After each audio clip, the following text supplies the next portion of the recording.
Promo റിവ്യൂയിലേക്ക് എല്ലാവർക്കും സ്വാഗതം. ഈ റിവ്യൂ ഇഷ്ടപ്പെടുവാണെങ്കിൽ ഒന്ന് ലൈക്ക് ചെയ്തും സബ്സ്ക്രൈബ് ചെയ്തും ഹൈപ്പ് ചെയ്തും സപ്പോർട്ട് ചെയ്യണം. അപ്പോൾ അലീനെ വിളിക്കാൻ വേണ്ടി കൃഷ്ണമോളെ പറഞ്ഞു വിട്ടിട്ട് എല്ലാം കൂടി വെയിറ്റ് ചെയ്യുവാണ്. ഇറങ്ങി വരുമ്പോൾ പണ്ടത്തെ പോലെ തന്നെ വലിച്ചഴിച്ച് പുറത്തേക്ക് കൊണ്ട് തള്ളാമെന്നായിരിക്കും ഓർത്തേക്കുന്നത്.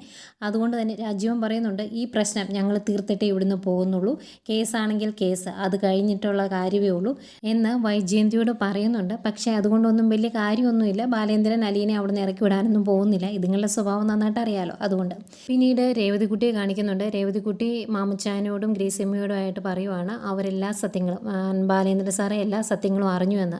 അന്നേരം അവർ ചോദിക്കും എന്ത് സത്യമാണ് അറിഞ്ഞത് എന്ന്. അന്നേരം രേവതിക്കുട്ടി പറയുന്നുണ്ട്, വൈജയന്തി പ്രസവിച്ചതാണ് അലീനി എന്നും പ്രസവശേഷം ഉപേക്ഷിച്ചതാണോ എന്നുള്ള എല്ലാ കാര്യങ്ങളും ബാലേന്ദ്രൻ അറിഞ്ഞു എന്ന് പറയുമ്പം ഇങ്ങനെ ഞെട്ടി നിൽക്കും കേട്ടോ ഗ്രേസിയമ്മയും അതുപോലെ മാമച്ചായനും. എന്നിട്ട് അവിടുത്തെ വിശേഷങ്ങളൊക്കെ പറയുമ്പോൾ ബാലേന്ദ്രൻ അലീനെ ഇപ്പോൾ ഒരുപാട് ഇഷ്ടമാണല്ലോ, അതുകൊണ്ട് അച്ഛാന്നാണല്ലോ വിളിക്കുന്നത്.